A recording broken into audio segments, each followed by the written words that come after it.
اعوذ باللہ من الشیطان الرجیم بسم اللہ الرحمن الرحیم واللاتی یأتین الفاحشة من نسائکم فاستشہدوا علیہن اربعة منکم فَإِن شَهِدُوا فَأَمْسِكُوهُنَّ فِي الْبُيُوتِ حَتَّى يَتَوَفَّاهُنَّ الْمَوْتُ أَوْ يَجْعَلَ اللَّهُ لَهُنَّ سَبِيلًا وَاللَّذَانِ يَأْتِيَانِهَا مِنكُمْ فَآذُوهُمَا فَإِن تَابَا وَأَصْلَحَا فَأَعْرِضُوا عَنْهُمَا إِنَّ اللَّهَ كَانَ تَوَّابًا رَحِيمًا۔ واللاتی، وہ عورتیں، یأتین الفاحشہ، جو بے حیائی پر اتر آئیں، من نسائکم، تمہاری عورتوں میں سے، فاستشہدوا علیہن، پس تم گواہ بناؤ ان پر، اربعۃ منکم، 4 گواہ تم میں سے، فإن شہدوا، پس اگر وہ 4 گواہ گواہی دیں، فأمسکوہن فی البیوت، پس ان کو روکے رکھو گھروں میں، حتی یتوفاہن الموت، یہاں تک کہ ان کو موت آ جائے، او یجعل اللہ لہن سبیلا، یا اللہ تعالیٰ ان کے لیے کوئی راستہ بنا دے۔ واللذان یأتیانہا منکم، اور وہ 2 مرد جو آئیں تم میں سے برائی کا ارتکاب کر کے، فآذوہما، پس ان کو تکلیف پہنچاؤ، فإن تابا، پس اگر وہ توبہ طائب ہو جائیں، وأصلحا، اور اپنی اصلاح کر لیں، فأعرضوا عنہما، پس ان سے تم اعراض کرو، ان اللہ کان توابا رحیما، بے شک اللہ تعالیٰ توبہ قبول فرمانے والے نہایت ہی مہربان ہیں۔ واللاتی یأتین الفاحشہ، سورہ نساء کی آیت نمبر 15 اور 16 ہیں۔ گزشتہ آیات میں اللہ تبارک و تعالیٰ نے میراث سے متعلق تفصیلی احکام، پھر اس کے بعد حدود اللہ کا ذکر، کہ تلک حدود اللہ، دیکھیں یہ اللہ کی حدیں ہیں، ان کو مت پھلانگو، ان سے آگے مت بڑھو۔ سوسائٹی کی بنیاد، معاشرے کی بنیاد 2 چیزوں پر ہے، نمبر 1 مال، نمبر 2 باہمی ربط۔ تو مال سے اگر ناجائز طریقے سے یہ کھایا جائے، ہڑپ کیا جائے، غصب کیا جائے، چھینا جائے، چوری کی جائے، تو اس سے سوسائٹی کا امن تباہ ہو جاتا ہے۔ اور دوسری چیز وہ ربط ہے، اور ربط میں پھر بنیادی طور پر مرد اور عورت کا آپس میں جو ربط ہے وہ ایک بنیاد ہے، اگر اس میں بھی کوئی کوتاہی ہو جائے تو پھر وہ امن برقرار نہیں رہتا۔ تو پہلے رب العالمین نے مالی احکامات کو تفصیل سے بیان فرمایا، اب وحدہ لا شریک نے اس سوسائٹی کا جو بنیادی دوسرا عنصر ہے اس کا ذکر فرما رہے ہیں۔ رب العالمین فرماتے ہیں واللاتی یأتین الفاحشہ، جو شخص برائی کا ارتکاب، وہ عورتیں جو برائی کا ارتکاب کریں، فاستشہدوا علیہن اربعۃ منکم، تو ان پر تم 4 گواہ بناؤ، اور یہ گواہ مرد ہوں گے۔ اگر 10 عورتیں بھی، 1000 عورتیں بھی کسی کو برائی کرتے ہوئے اپنی آنکھوں سے دیکھ لیں، ان کی گواہی معتبر نہیں ہے۔ اس گواہی کے لیے مرد ہونا شرط ہے، اور پھر گواہی کے جو احکامات ہیں وہ بڑے سخت ہیں، اور یہ کہ یہ گواہی بھی ایسی گواہی نہیں ہوگی کہ جی ہاں ہم نے دیکھا تھا، وہاں سے آ رہے تھے، وہاں جا رہے تھے، وہاں، یہاں تک کہ اگر اکٹھے لیٹے ہوئے بھی ہوں تو اس پر بھی آپ گواہی نہیں دے سکتے، جب تک کہ بالفعل تم برائی کا ارتکاب کرتے ہوئے دیکھ نہ لو۔ اب یہ ایک ایسی شرط ہے کہ دنیا میں یہ شرط کیسے پوری ہوگی، کیونکہ سزا بڑی سخت ہے، سزا رجم ہے اگر شادی شدہ ہیں، اگر غیر شادی شدہ ہیں تو 100 کوڑے ہیں، الزانیۃ والزانی فاجلدوا کل واحد منہما 100 جلدہ، 100 کوڑے۔ اور اگر شادی شدہ اور پھر بھی وہ اس درندگی کا ارتکاب کر رہا ہے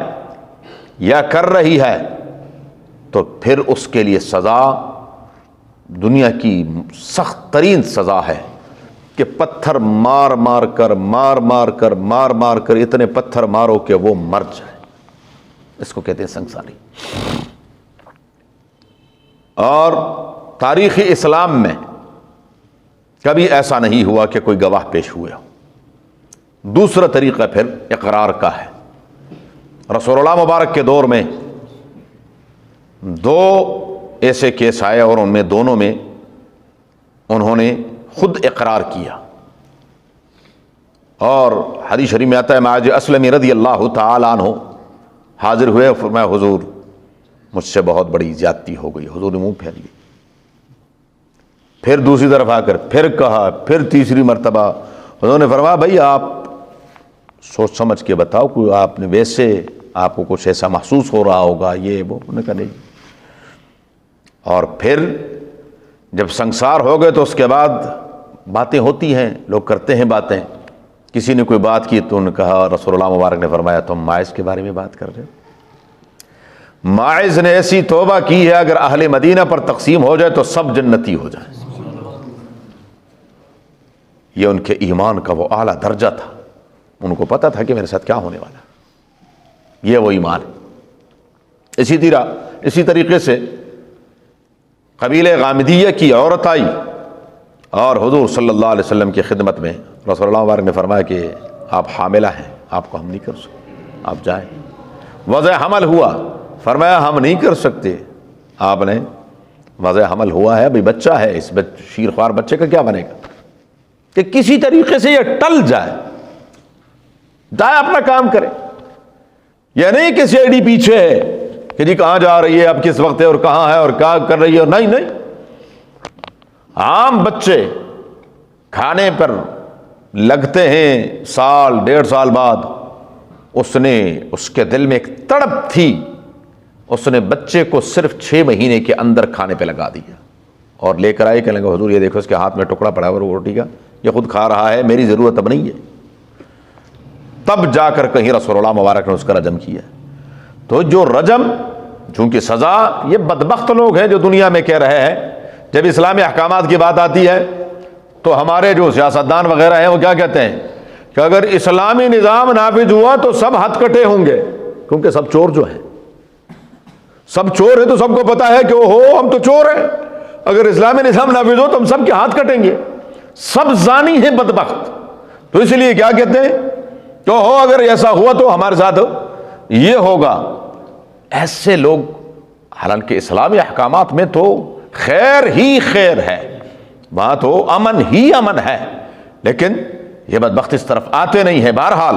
فرمایا کہ حتی فَإِن شَهِدُوا فَأَمْسِكُوهُنَّ فِي الْبُيُوتِ، یہ ابتدائی حکم تھے، ابتدائی اسلام میں یہی تھا۔ تفصیلی حکم پھر سورہ نور میں اللہ تبارک و تعالیٰ نے نازل فرمایا۔ تو فَإِن شَهِدُوا، اگر وہ گواہی دیں تو فَأَمْسِكُوهُنَّ فِي الْبُيُوتِ، ان کو گھروں میں قید کر دو، حتی یتوفاہن الموت او یجعل اللہ لہن سبیلا، یہاں تک کہ ان کو موت آ جائے، یا ان کے لیے اللہ تعالیٰ نے اشارہ فرما دیا کہ اللہ تعالیٰ مستقبل میں ان کے لیے کوئی راستہ بنائیں گے، اور وہ راستہ وہی تھا جو سورہ نور میں تفصیل آ گئی کہ اگر شادی شدہ ہیں تو پھر تو ان کے لیے رجم ہے، اور اگر وہ غیر شادی شدہ ہیں تو پھر 100 کوڑے ہیں۔ وتغریب عام،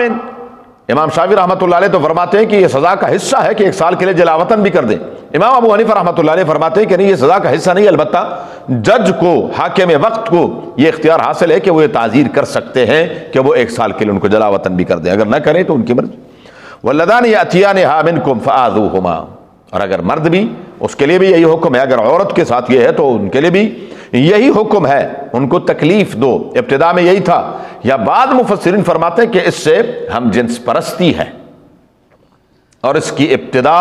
سیدنا لوط علیہ السلام کے قوم میں یہ سلسلہ شروع ہوا، اور اب تو انگریزوں نے اپنی اسمبلی سے باقاعدہ آج سے کوئی 5 صدی پہلے یہ بل پاس کروا دیا تھا کہ اس کو قانونی درجہ ہونا چاہیے، اور ہمارے جو یہاں کے ہیں ان کو بھی بڑی تکلیف ہو رہی ہے کہ ہمارے ہاں بھی یہ بل پاس ہونا چاہیے۔ لعنت ہے ایسے لوگوں پر، لعنت ہے ایسے لوگوں کی سوچ پر جو اس طرح کی سوچ رکھتے ہیں اسلامی جمہوریہ پاکستان کے اندر۔ بہرحال فَإِن تَابَا، اللہ تعالیٰ فرماتے ہیں کہ اگر یہ توبہ تائب ہو جائیں، وَأَصْلَحَا، اور اپنی اصلاح کر لیتے ہیں کہ آئندہ کے لیے اپنے آپ کو بچائے رکھیں، تو پھر فَأَعْرِضُ عَنْهُمَا، پھر تانے مت دو۔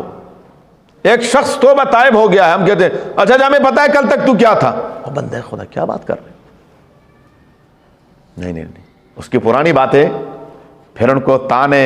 تکلیفیں نہ دو، ایذا نہ دو، فَأَعْرِضُ عَنْهُمَا، پھر ان کو چھوڑ دو، اعراض کرو۔ ان اللہ کان توابا رحیما، کیونکہ اللہ تعالیٰ توبہ قبول فرمانے والے ہیں اور نہایت ہی مہربان ہے، وہ تو 70 ماہوں سے زیادہ پیار کرنے والے۔ اگر وہ توبہ قبول فرما لیتے، تم ہمیں لگتے ہو تم اس